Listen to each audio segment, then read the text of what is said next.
आज लोक देवता के बारे में कि लोक देवता कौन कौन थे उनके बारे में डिटेल होगी। सबसे पहले जो लोक देवता है वो है गोगा जी। गोगा जी का जो जन्म है वो 1003। आपको गोगा जी से ही याद रखना है तेजा जी। तेजा जी का जो जन्म है 10 लगाना है, इस जीरो की जगह 7 लगा देना है, 1073। गोगा जी का जो जन्म है वो ददरेवा चूरू के अंदर हुआ। गोगा जी की माता का नाम बादशल था। गोगा जी की पत्नी का नाम केमल दे था। कुछ डिटेल्स हैं वो हम देख लेते हैं गोगा जी के बारे में। एक तो आपको ग याद रखना है, ग से ही याद रखना है गोगा, ग से ही याद रखना है गोरखनाथ, ग से ही याद रखना है गजनवी।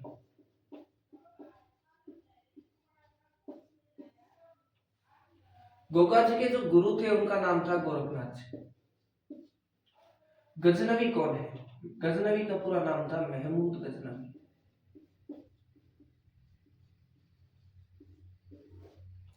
एक बार युद्ध के अंदर महमूद गजनवी और गोगा जी का युद्ध हो रहा था और गोगा जी इस तरह से लड़े थे कि महमूद गजनवी के मुख से अकस्मात निकल जाता है कि ये तो जाहर पीर के समान, जाहर पीर यानी साक्षात पीर के समान है और इनकी उपाधि भी पड़ जाती है जाहर पीर। गोगा जी की जो माता है, माता का नाम तो है बादशाह, गाय की बच्ची होती और पत्नी का नाम है केमल। केवल ऊंट याद करने के लिए है। खुद है ये सर्प रक्षक देवता। इसके अलावा क्या है? गौ रक्षक देवता। मैंने पहले आपको बताया कि 900 से 1100 ईस्वी के बाद में 900 के बाद से गायों के ऊपर अटैक होने लग गए थे, तो गायों की जो रक्षा थी वो महान लोगों के द्वारा की गई और बाद में वो लोक देवता के तुल्य पूजनीय हुए।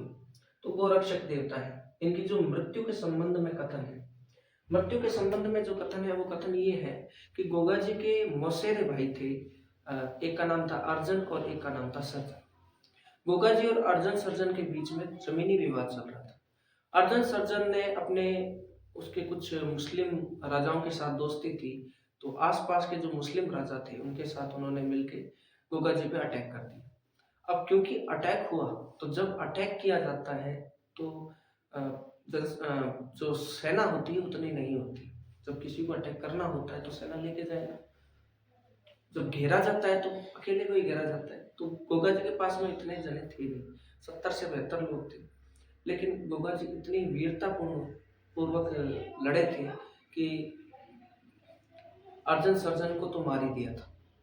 हाँ, हालांकि खुद भी शहीद हो गए थे, लेकिन अकेले शहीद नहीं हुए, पूरी सेना को लेके शहीद हुए थे। शहीद किया, पूरी सेना को मारा था। तो जमीनी विवाद था किसके बीच में? अर्जन और सर्जन के बीच में। जब इनकी मृत्यु होती तो यहाँ राजस्थान के मैप में एक जिला पड़ता है हनुमानगढ़, और यहीं इसके टच में एक जिला पड़ता है चूरू। चूरू और हनुमानगढ़ का बॉर्डर अटैच होता है। यहाँ पड़ता है गोगामेड़ी और यहाँ पड़ता है ददरेवा। आप ये समझ सकते हैं कि चूरू का जो हनुमानगढ़ की सीमा में आखिरी गांव है वो ददरेवा है। तो जब लड़ाई हो रही थी तो ददरेवा के अंदर हो रही थी, तो गोगा जी का जो सिर था वो तो गोगामेड़ी में जाके गिर गया। इस कारण इसको कहा गया शीर्षमेढ़ी। नहीं, गोगा जी का जो धड़ है वो तो गिरा गोगामेड़ी के अंदर, और जो शीश है वो गिरा शीर्षमेढ़ी के अंदर, ददरेवा के अंदर। ददरेवा को शीर्षमेढ़ी कहा जाता है और धड़ से इसका नाम पड़ा धुरमेढ़ी। तो गोगामेड़ी को वर्तमान में धुरमेढ़ी कहा जाता है और ददरेवा को शीर्षमेढ़ी कहा जाता है। इसके बाद में अगर मैं बात करूं मुख्य मंदिर की तो वो गोगामेड़ी है।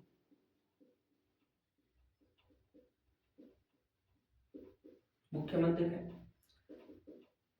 मेला कब भरता है? आपने सुना होगा गोगा नवमी, गोगा नवमी को मेला भरता है। तो नवमी से तो 9 तारीख आ जाएगी।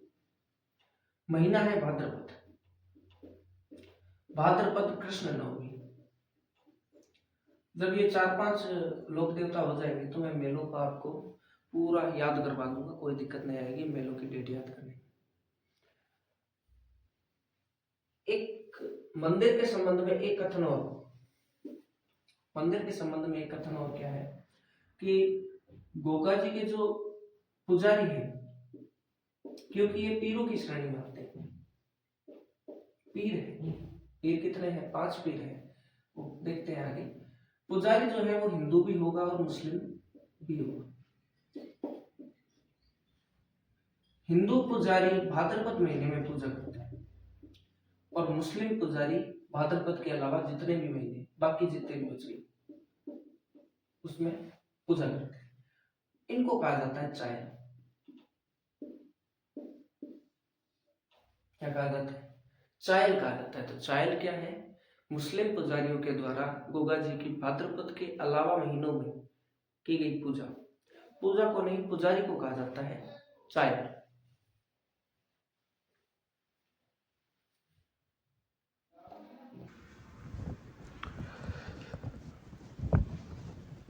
थोड़ा माइक लगाना भूल गया था। आगे देखते हैं कि गोगामेडी का जो मंदिर है वो मंदिर का निर्माण किसने करवाया। गोगामेडी के मंदिर का निर्माण करवाया था फिरोज शाह तुगलक ने।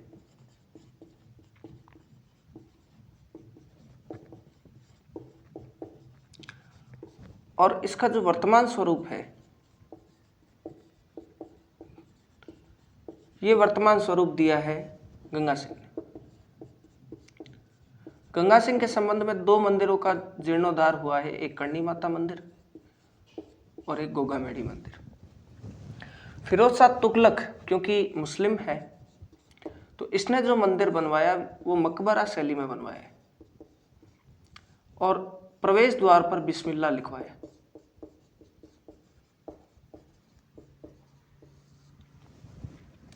ये गोगामेडी की डिटेल है, गोगा जी के बारे में डिटेल है। हाँ, थोड़ी बहुत डिटेल और बाकी है, लेकिन एक बार इसको रिवाइज कर लेते। ग से गोगा है, ग से गोरखनाथ है, ग से गजनवी है। गुरु का नाम गोरखनाथ, गजनवी नदी, जाहिर पीर की उपाधि। माता का नाम बादशल, पत्नी का नाम केमल, खुद सर्परक्षक और गोरक्षक। चायल क्या है? मुस्लिम पुजारियों को चायल कहा जाता है। दुर्मेड़ी, गोगामेडी, शीर्षमेड़ी, ददरेवा। गोगामेडी का जो मंदिर है उसका निर्माण किसने करवाया है? फिरोज शाह तुगलक ने। वर्तमान स्वरूप किसने दिया है? गंगा सिंह ने। किस शैली में बना है? मकबरा शैली में बना है। क्या अंकित है? बिस्मिल्लाह अंकित है। मृत्यु के संबंध में कथन आए तो अर्जन सर्जन का उल्लेख मिलेगा।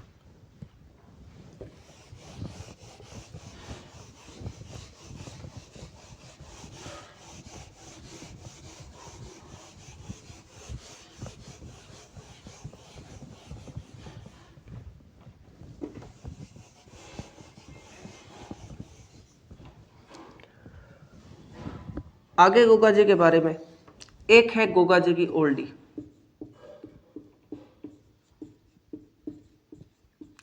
एक शब्द आता है थान, एक आता है गोगा जीरा रसावला।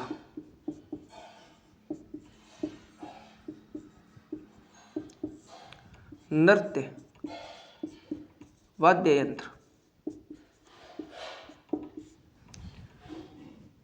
गोगा ओल्डी, ओल्डी का मतलब होता है झोंपड़ी। ये है सांचौर के अंदर, याद रखना है। सांचौर कहाँ पड़ता है? जालोर के अंदर। थान, थान ऐसी जगह को कहते हैं कि जैसे खेजड़ी है, खेजड़ी के नीचे एक पत्थर लिया, पत्थर के ऊपर सांप का अंकन किया और उसको रख दिया तो वो गोगा जी का मंदिर बन जाता है और उसी को कहा जाता है थान। खेजड़ी के नीचे मंदिर। वैसे थान और भी लोक देवताओं के लिए आएगा, लेकिन मुख्यतः गोगा जी के लिए आता है। अगला है गोगाजीरा रसावला, ये किताब का नाम है, ये है बिट्ठू मेहा की किताब। एग्जामिनर थोड़ा सा समझदार है, वो गोगाजीरा रसावला नहीं देता है किताब।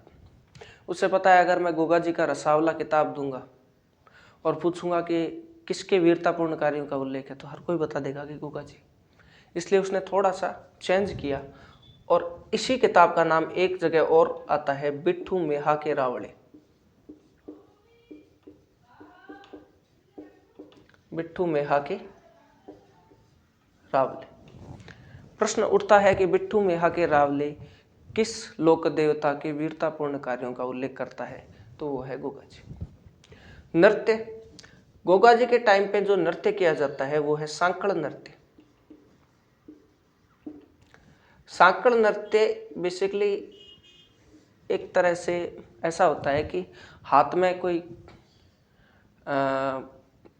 छड़ वगैरह होती है या रुमाल वगैरह होता है, तौलिया वगैरह होती है, बेल्ट टाइप की होती है, और उसको मारा जाता है पीछे की तरफ, जैसे मुहर्रम में मारा जाता है ना, वैसे ही सांकड़ नृत्य में मारा जाता है।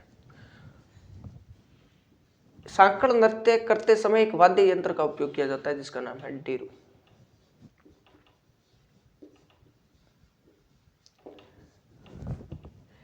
एक गोगाजी के बारे में अंतिम कथन यह है कि गोगा राखड़ी क्या है।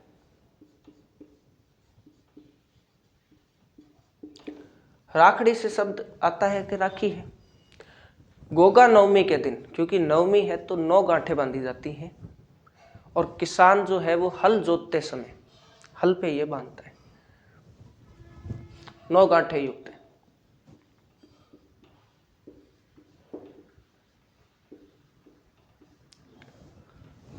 ये आपके गोगा जी है। एक चीज और अगर आप ध्यान रखें तो करमचंद कायम खानी आता है एक शब्द, ये गोगा जी के 17वीं पीढ़ी के वंशज थे जिन्होंने अपना धर्म बदल लिया, क्योंकि ये राजपूत थे, तो राजपूत होने के कारण इन्हें कायम खानी खा गया। कायम यानी कर्म। ये गोगा जी के बारे में। अब आपको क्या करना है कि रफ कॉपी निकालनी है, मैं प्रश्न लिखूंगा, आपको उनके उत्तर देने हैं। हमें क्लास के टाइम पे रिवाइज करना है, सिर्फ याद करना है। लिखना कब है, लिखना आपको बाद में है। नोट्स मिलेंगे बाकायदा, नोट्सों के थ्रू आप अपनी कॉपी में लिख लीजिए याद करके, बढ़िया रहेगा। आगे शाम को टेस्ट हो जाएगा। एक बार इसको देख लीजिए।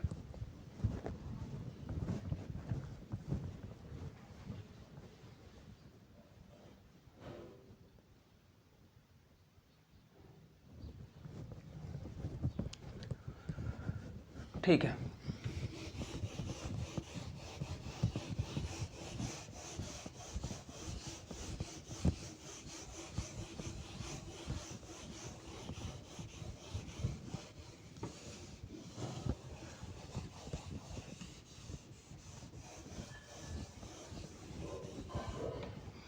आपको बताना है गोगा जी के संबंध में, इनका जन्म कब हुआ है, इनके गुरु का नाम क्या है, इनकी उपाधि क्या है, उपाधि किसने दी, ये भी बताना है। इनके जो जन्म कब और कहाँ हुआ है, मंदिर कहाँ कहाँ है, मेला कहाँ बढ़ता है और कब बढ़ता है, पुजारी, मंदिर का निर्माण,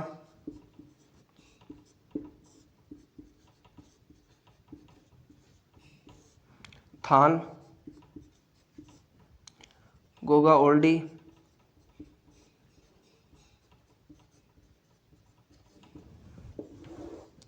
गोगा राखड़ी,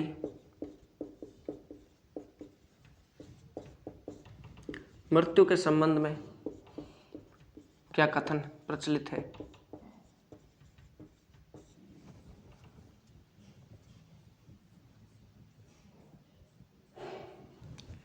इसके अलावा माता का नाम,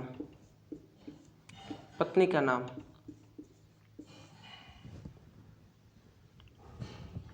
एक किताब है उसका नाम। ये डिटेल आप रफ कॉपी में केवल उत्तर उत्तर लिखिए।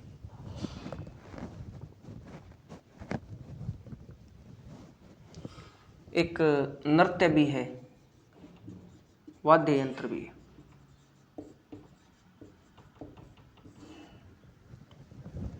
जी,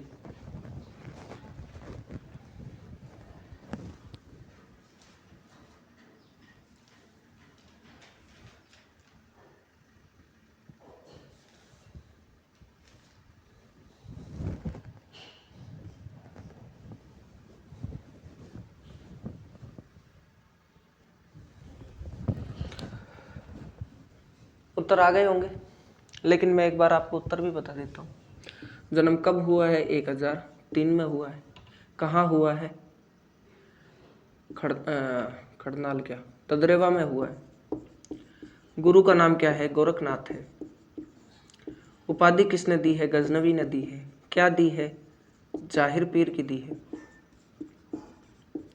मंदिर कहाँ है? फेमस गोगामेड़ी में है, लेकिन अगर कथन आए ददरेवा में भी मंदिर है।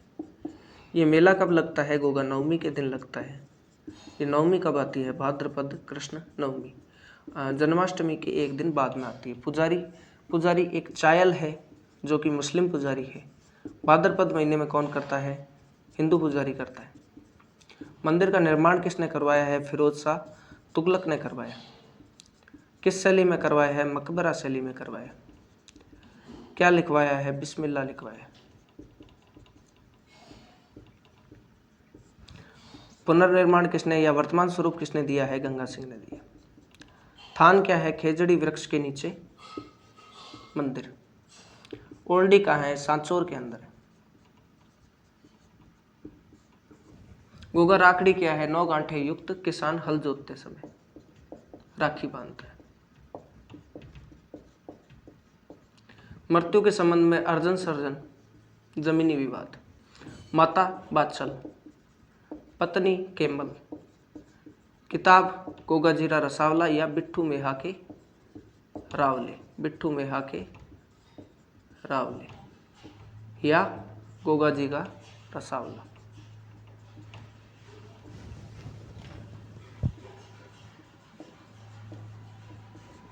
नृत्य कौन सा है? सांकड़ नृत्य है। वाद्य यंत्र कौन सा है? डेव है। ये गोगा जी के बारे में हो गया।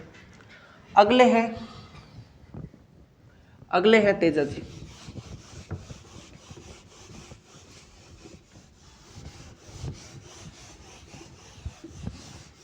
मैं थोड़ा आपको बता देता हूं पंचपीर कौन कौन है। पंचपीर में आपको याद रखना है गोप्पा मेहरा,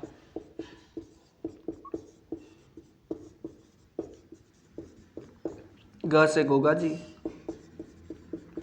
प से बाबू जी, मे से मेहाजी मंगलिया,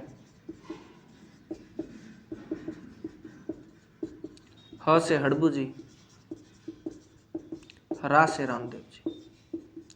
पीर क्या होते हैं? पीर वो देवता होते हैं जिन्हें हिंदू भी मानता है और मुसलमान भी मानता है। हिंदू माने तो लोक देवता, मुस्लिम माने तो पीर। जो दोनों को मानते हैं वो है पीर। अगला है आपकी तेजा जी।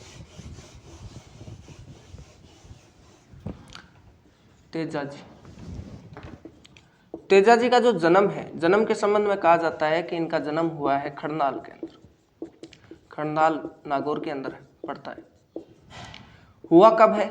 तो गोगा जी का जन्म कब हुआ? 1003 में। इसको हटाया तो बना 1073।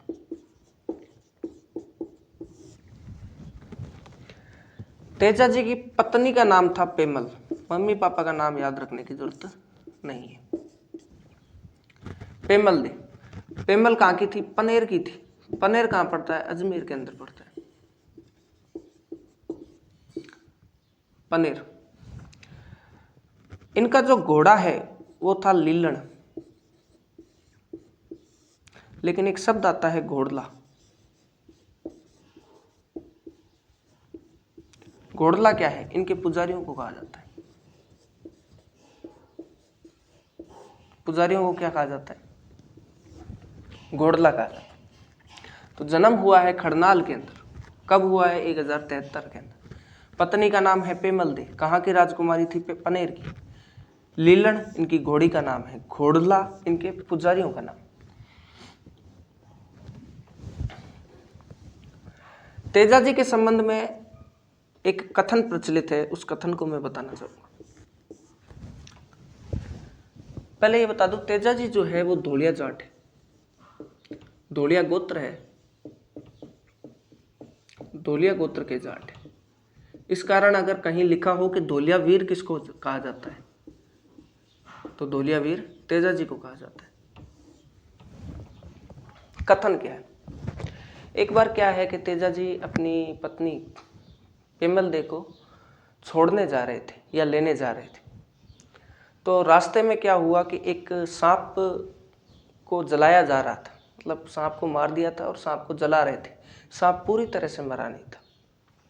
तो कहा जाता है कि सांप को मार देते हैं तो सांप की आत्मा नहीं निकलती है, इसलिए उसको जलाया जाता है। तो सांप जल रहा था, तो घोड़े पर जा रहे थे तेजाजी। तेजाजी ने सोचा कि एक बापड़ो मरे, बचा लिया इन्हें, तो उसको उन्होंने निकाल दिया। तो सांप जो था वो गुस्से में आ गया और उसने कहा कि तेजाजी, आपने ये क्या किया? मैं तो मोक्ष की प्राप्ति कर रहा था, आपने मुझे निकाल दिया, मैं आपको डसूंगा। तो तेजाजी ने कहा कि एक बार रुक जा। वो जो स्टोरी है वो ऐसी थी कि लेने तो जा रहे थे, लेकिन बीच में ही एक लाछा गुजरी नाम की गुजरी महिला थी। उसने कहा था कि तेजाजी, आप मेरी गायों को भी छुड़वा के ले आओ। तो गायों को छुड़वाने जा रहे थे, बीच में वो सांप का कथन आता है। तो तेजाजी ने सांप से कहा कि तुम एक काम करो, कुछ देर इंतजार करो, मुझे गायों को बचाना है, मैं गाय बचा के और तुम्हारे पास इसी जगह पर आऊँगा। सांप उनकी ईमानदारी देख के मान गया कि ठीक है, कोई बात नहीं। तेजाजी गए, बहुत वीरता पूर्वक उन्होंने लाछा गुजरी की गायों को बचाया। लाछा गुजरी की जो गायें थी वो मेर लेके गए थे। मेर एक जाति होती है, जनजातियों में आती है। आए तब उनके शरीर पे बहुत सारे घाव हो रहे थे। एक भी जगह ऐसी बची नहीं कि जिसमें घाव ना हो रहा हो। तो तेजाजी सांप के पास आए और बोले कि हाँ, डस ले। तो सांप कहता है कि कहाँ डसूं, जगह ही नहीं। तो तेजाजी ने एक दो बार सोचा कि हाँ सही कह रहा है, जगह तो नहीं है। तो उन्होंने अपनी जीभ निकाल दी और जीभ निकाल के कहा यहाँ डस दे। तो आप जब भी तेजाजी का चित्र देखोगे तो उनकी जीभ के ऊपर इस तरह से सांप मिलेगा आपको डसा। एक कॉमन सा प्रश्न बनता है कि चित्र देख के भी आजकल प्रश्न पूछने लगे, तो हाथ में जो भाला है सबके पास मिलेगा, अश्वारोही सबके पास मिलेगा। डिटेल ऐसी याद करने की जरूरत नहीं है चित्र की लोक देवताओं के बारे में। हाँ, सांप डसा हुआ हो जीभ पर तो वो तेजाजी है, ये डिटेल याद रखने वाली। जगह थी, यहाँ फोकस आ रहा है, जगह थी सेंथरिया। सेंथरिया में तो सांप ने डसा था और मृत्यु होती है सुरसुरा के अंदर। सांप ने डसा कहाँ था? सेंथरिया के अंदर। मृत्यु कहाँ होती है? सुरसुरा के अंदर। ये दोनों जगह पड़ती है अजमेर के अंदर।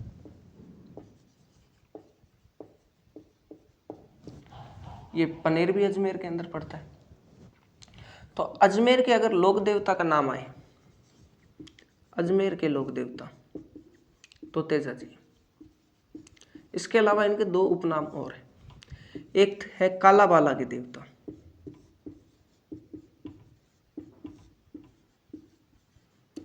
एक है कृषि उपकारक देवता।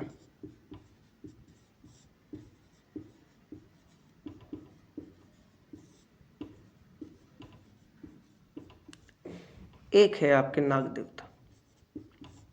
तो नाग देवता में गोगा जी भी हैं, नाग देवता में तेजाजी भी, और धोलिया वीर तो है।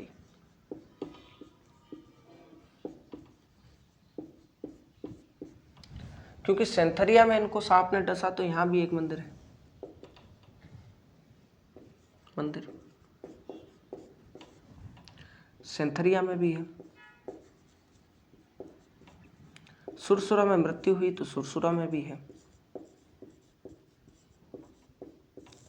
एक आपके खड़नाल, यहाँ भी मंदिर है। एक जगह पड़ती है भावता, ये भी अजमेर में है,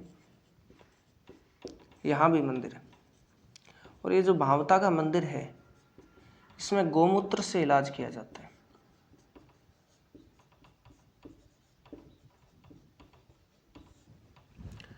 बाद में एक राजा हुए मारवाड़ के अभय सिंह, क्योंकि नागौर और अजमेर का कुछ हिस्सा मारवाड़ के अंदर ही आता था।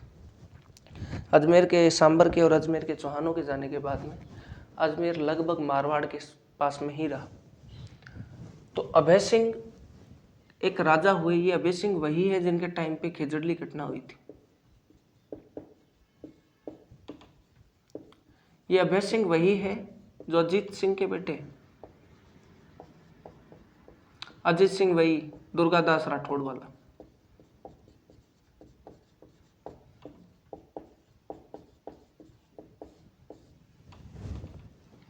ये अभय सिंह वही है जिसने अपने भाई के साथ मिलकर अपने पिता को मार डाला। इन्होंने नहीं मारा, मारा बख्त सिंह ने। बख्त सिंह इनके भाई का नाम था, पर मेन जो साजिश करता था,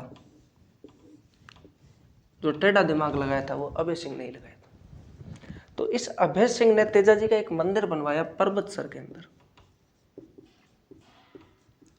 और इस पर्वतसर में पशु मेला भी लगता है।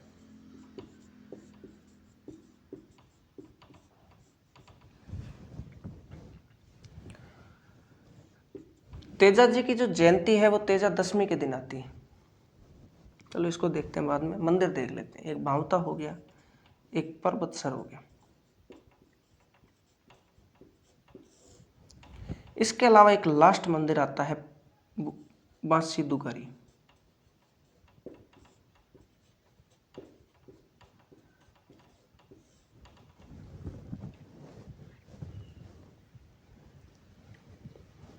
देख लीजिए।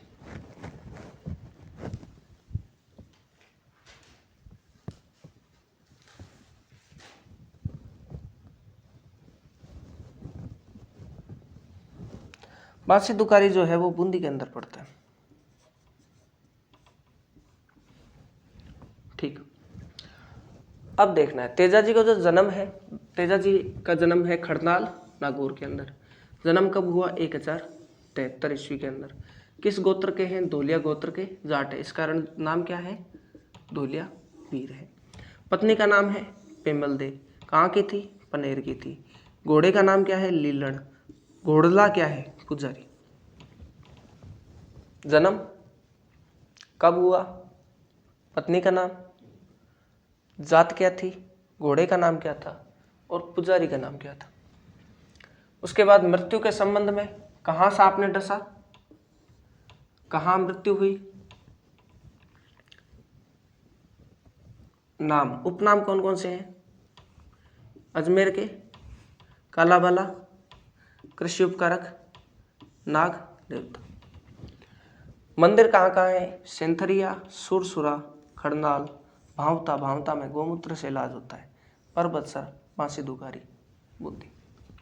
थोड़ा सा और रह गया, उसको और कर लेते हैं।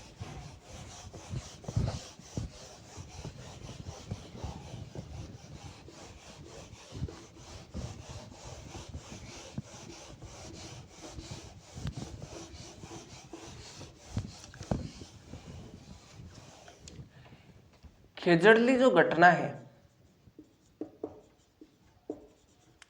और तेजा दशमी दोनों एक ही दिन आती। तेजा दशमी भाद्रपद शुक्ल दशमी।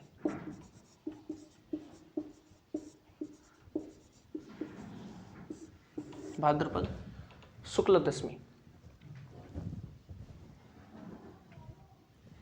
इसके अलावा तेजाजी के ऊपर 2 किताबें हैं। एक है झुंझार तेजा,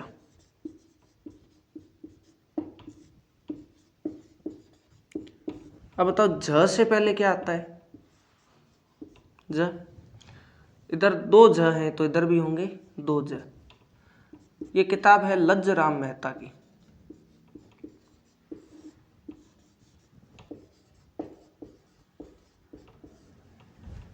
एक किताब का नाम है तेजाजीरा ब्यावड़ा।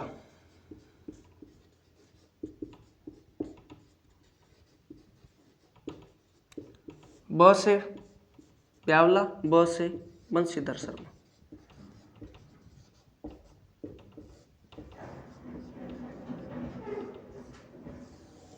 ये डिटेल आप एक बार देख लीजिए।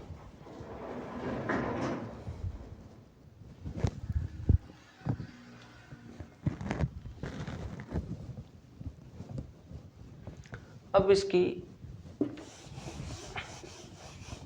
रिवीजन मार लेते।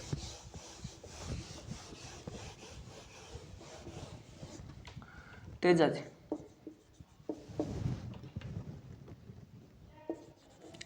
तेजाजी का जन्म कब, कहाँ, इनके मंदिर, पर्वतसर मंदिर का निर्माण,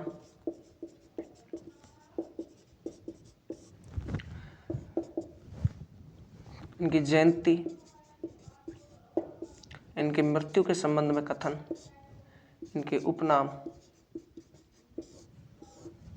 किताबें रफ कॉपी में लिखी।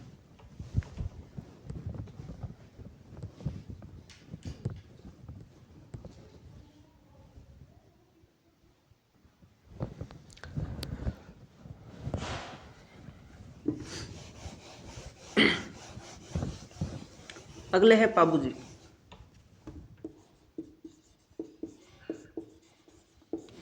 पाबूजी और देवनारायण जी को आपको एक साथ याद रखना है सन के रूप में। ये आपको करना है 1 2 3 डन। इधर भी करना है 1 2 3। यहाँ 1 2 3 9 आएगा, यहाँ 1 2 3 4 आएगा, दोनों सन।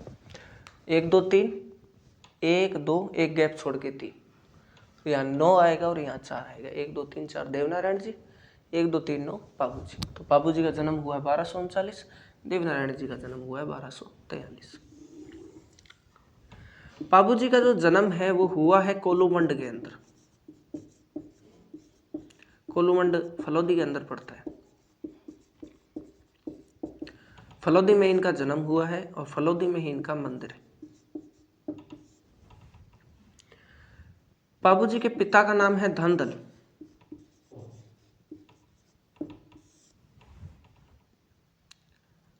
बाबूजी की घोड़ी का नाम है केसर कालमी।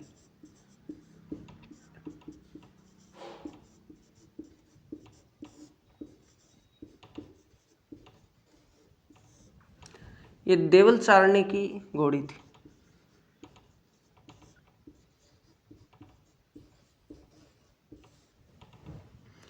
इनकी जो पत्नी है उनका नाम है फूलम दे या सुप्यार दे।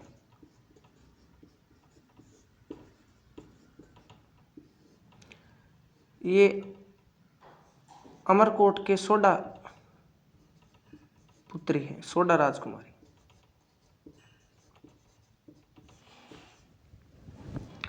बाबूजी के बारे में, इनकी शादी के बारे में कथन ये है कि बाबूजी एक बार अमरकोट के सोडा में, जहाँ इनका ससुराल है, बारात लेके जा रहे थे। इनके पास कोई घोड़ी नहीं थी, तो इनके दोस्तों ने बताया कि हमारे गांव में देवल चारणी है, उसके पास बहुत सुंदर घोड़ी और बहुत ऊंची घोड़ी, तुम उससे जाके, वो देती किसी को नहीं है, तुम जाओगे क्योंकि तुम राजकुमार हो जोधपुर के, तुम्हें वो दे देगी। बाबूजी गए, बाबूजी ने उनको मनाया और कहा कि मेरी बारात है, एक राजा की बारात है, आपके राज्य की बारात है, कृपया मुझे ये घोड़ी दे दीजिए। देवल चारणी घोड़ी दे तो दी, पर उसने कहा कि बाबूजी आपको मुझे वादा करना होगा, क्योंकि गायों के ऊपर अटैक बहुत ज़्यादा हो रहे हैं, तो मेरी जो गायें हैं उनकी रक्षा आपको करनी होगी। तो बाबूजी कहते हैं कि चाहे कुछ भी हो जाए, मैं वचन देता हूँ कि तुम्हारी गायों की रक्षा मैं करूँगा। देवल चारणी मान गई और उन्होंने उसकी अपनी घोड़ी केसर कालमी को बाबूजी को दे दी। बाबूजी शादी के लिए बारात लेके चले गए और वहाँ जाके जब उनके 4 फेरे हो रहे थे, तो 4 फेरे में ही उन्हें पता चला कि देवल सारणी की गायों को चुरा ले गई। तो उन्होंने अपने फेरे छोड़े और गायों को बचाने के लिए अपनी शादी को छोड़ के चले गए। जो गायों को चुराया गया था वो पाबू जी के ही जीजा जिंदराव खींची के द्वारा चुराया गया, क्योंकि जिंदराव खींची और पाबू जी की बनती नहीं थी। तो इसका बदला लेने के लिए उन्होंने उनकी शादी में ये खलल डाली। पाबू जी गए, पाबू जी ने जिंदराव खींची से अपने गायों को छुड़वाया, अपनी तो क्या देवल सारणी की गायों को छुड़वाया, लेकिन पाबू जी शहीद हो गए इस युद्ध में। बाद में पाबू जी के भतीजे जरडा जी एकदम गोरे थे, जिन्हें बालकनाथ भी कहा गया। इन्होंने अपने पिता और चाचा की मृत्यु का बदला लेने के लिए जिंदराव खींची को मारा था। तो पाबू जी के बारे में ये कथन प्रचलित है। तो पाबू जी की मृत्यु कहाँ होती है? देचू के अंदर होती है। देचू पड़ता है फलोदी के अंदर। कारण जिंदराव खींची के द्वारा गायों को चुरा लेना। कितने फेरे लिए थे? 4 फेरे लिए थे। और रामायण में 4 फेरों का उल्लेख मिलता है लक्ष्मण और सुपर्णखा के बीच में। एक बार लक्ष्मण और सुपर्णखा कुएं के चारों ओर लक्ष्मण के साथ भाग रहे थे, तो उन्होंने 4 फेरे लिए थे और 4 फेरों को शादी मान ली थी। इस कारण इन्हें लक्ष्मण का अवतार कहा जाता है। लक्ष्मण अवतारी। इनकी जो फड़ है वो राजस्थान की सबसे लोकप्रिय फड़ है। फड़ नाम से, फड़ होता क्या है? फड़ एक पर्दा होता है और उस पर्दे में किसी भी लोक देवता के जन्म से लेकर मृत्यु तक की जितनी भी जीवनी होती है वो चित्रों के माध्यम से समझाई गई होती है।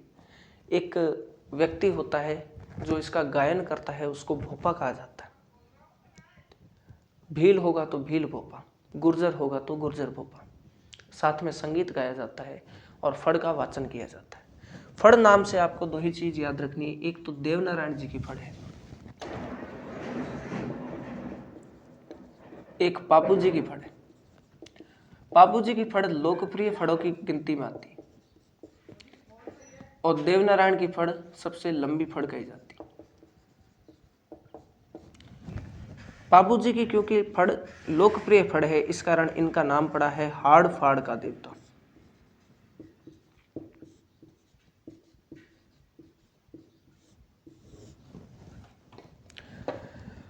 कहा जाता है कि पापू जी मारवाड़ के अंदर सबसे पहले ऊंट लाए थे, तो इनको ऊंटों का देवता भी कहा जाता है।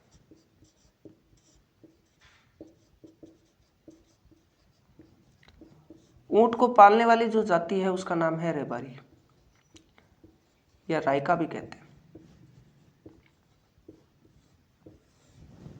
तो रेबारी जाति किसको मानती है? पाबू जी को मानती है। ये छोटी सी डिटेल है, अभी थोड़ी बहुत डिटेल और है, पहले इसे देखिए।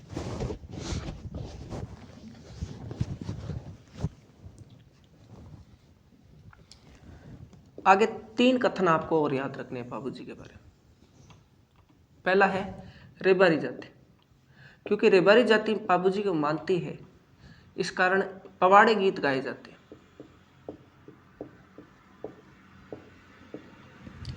पाबू जी की फड़ का वाचन करते समय भीलों के जो बोपा है, बोपा माने पुजारी होता है, तो भील बोपा द्वारा फड़ का वाचन किया जाता है और वाद्य यंत्र उपयोग में लिया जाता है रावण हत्ता। एक है थोरी जाति, थोरी जाट होते हैं। कहा जाता है कि पाबू जी ने 7 थोरी भाइयों की रक्षा की थी, उन्हें शरण दी थी, इस कारण थोरी जाति के जितने भी व्यक्ति हैं वो पाबू जी को मानते हैं। तो थोरी से याद रखना है सोरी और सोरी से याद रखना है सारंगी। थोरी जाति एक किताब है जिसका नाम है पाबू धनेरी रचना।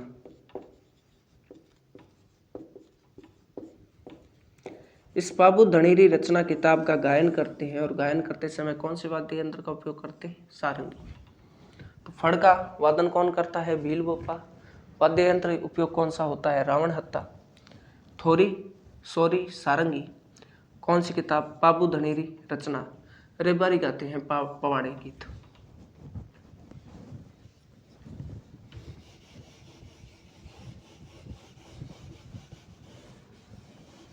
अब कुछ किताबें हैं पाबू जी के बारे में।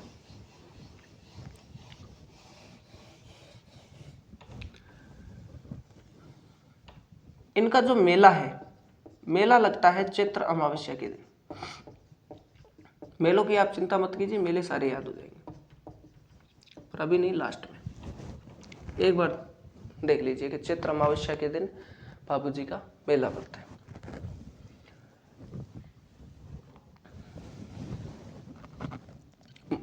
बाबू जी का मंदिर कोलूमंड में है। बाबू जी का मंदिर देचू के अंदर है। अब है बाबू जी की किताबें। एक नाम याद रखना है आपको, रामनाथ कविया, और इसको आप ऐसे याद रखोगे कि राम नाम में शोर कैसा।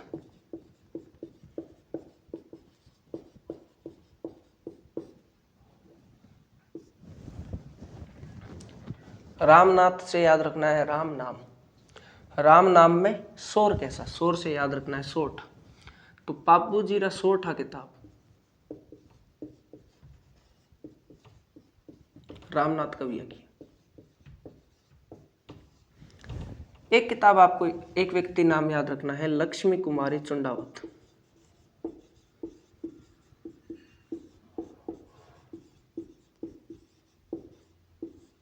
यहां क्या है लास्ट में? वत। वत से याद रखना है वात। बाबू जी री वात। दो किताबें याद होगी।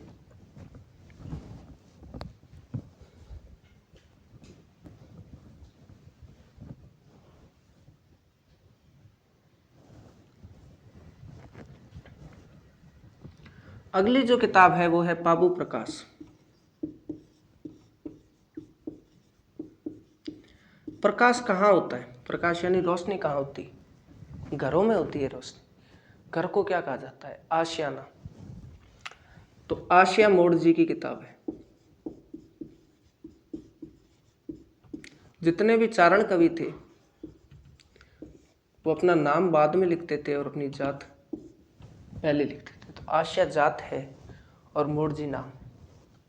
ये तीन किताबें हो गई। दो किताबें और हैं। एक किताब है बाबू जीरा रूपक।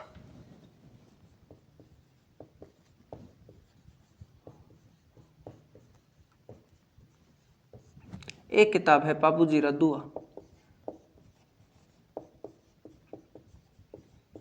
बाबू जीरा दुआ किताब है लगराज की।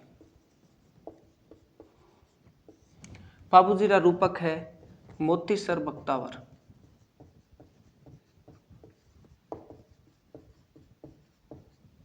दोनों के अंत में क्या है? र, और इसमें स्टार्टिंग में क्या है? र। ऐसे याद रख सकते हो। और बाबू जीरा दुहा लगराज ये याद रखनी पड़ेगी। ये आपके बाबू जी की जीवनी होगी। थोड़ा सा रिवाइज कर लेते हैं। बाबू जी का जन्म कहाँ होता है? कोलूमंड फलोदी के अंदर होता है। मंदिर कहाँ है? मंदिर भी कोलूमंड फलोदी में है। मृत्यु कहाँ हुई? देचू फलोदी के अंदर हुई। कारण जिंदराव खींची के। पिता का नाम दांदल। घोड़ी किसकी थी? पत्नी का नाम कहाँ की राजकुमारी थी? अमरकोट के सोडा की राजकुमारी थी। उसके बाद में बाबूजी 4 फेरे लिए तो कौन से अवतारी हुए? बाबूजी की फड़ लोकप्रिय है तो क्या कहा जाता है? बाबूजी मारवाड़ में सबसे पहले ऊंट लाए तो कौन से देवता बने? रेबारी जाति कौन सा गीत गाती है? फड़, फड़ का वाचन किसके द्वारा किया जाता है? कौन सा वाद्य यंत्र उपयोग में होता है? थोरी जाति कौन सी किताब की रचना करती है? कौन से वाद्य यंत्र का उपयोग किया जाता है? मेला कब लगता है? चैत्र अमावस्या को। कहाँ कहाँ? कोल्लू और देचू दोनों के अंदर। वैसे मेन कोल्लू के अंदर ही लगता है क्योंकि देचू के अंदर भी मंदिर होगा, क्योंकि मृत्यु हुई है तो होगा। रामनाथ कविया, राम नाम में शोर कैसा? तो बाबू जीरा सोरठा किसकी? रामनाथ कविया की। लक्ष्मी कुमारी चुंडा वत, वत से वात, बाबू जीरी वात। प्रकाश कहाँ होता है? आश्यनी में होता है। तो आश्या मोरजी पाबू प्रकाश। पाबूजीरा रूपक, र से रूपक, मोतीसर बख्तावर, पाबूजीरा दुहा लगराज। इसके अलावा जन्म 1, 2, 3, 9 और क्या था? पाबूजी की फड़ लोकप्रिय। ये पाबूजी के बारे में सारे कथन हो गए।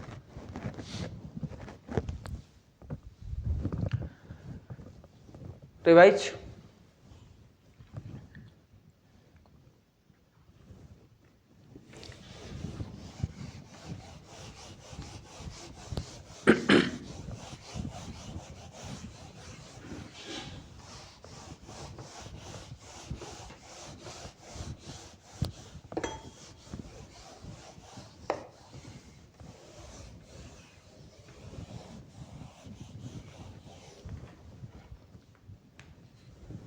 पाबूजी, पाबूजी का जन्म कहाँ हुआ है?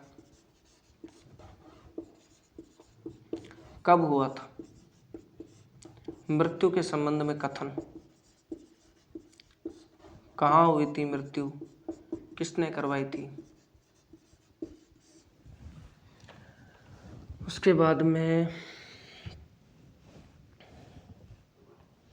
उपनाम।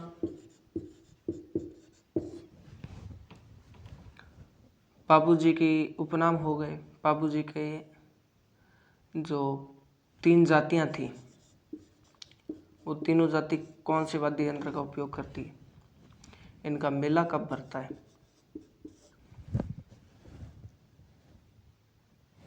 पिता का नाम क्या था? घोड़ी का नाम क्या था? इनकी 5 किताबें पाबूजीरा, मैं पाबूजी लिख रहा हूँ। सोरठा की साप किताब किसकी है? रूपक किताब किसकी है? वात किसकी है? उसके बाद में पाबू प्रकाश किसकी है? और पाबूजीरा दुआ किसकी?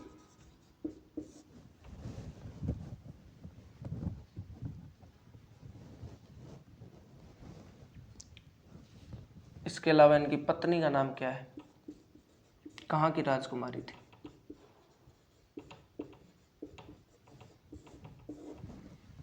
ये प्रश्न आप लिखेंगे। और इसकी जो अब क्विज होगी, ये क्विज शाम को होगी और रात को टेस्ट हो जाएगा। क्विज यही होगी। यहाँ मैं एक सीट आपको भेज दूंगा जिसके अंदर पुराने प्रश्न पत्रों में लोक देवताओं से संबंधित कौन कौन से प्रश्न आए, इसकी क्विज एक साथ करवाएंगे। जैसे ये जो टॉपिक है ये 2 या 3 दिन में हो जाएगा लोक देवता, तो 3 दिन के बाद में लोक देवता की जितने भी प्रश्न आज तक पूछे गए हैं उन प्रश्न पत्रों को कराया जाएगा।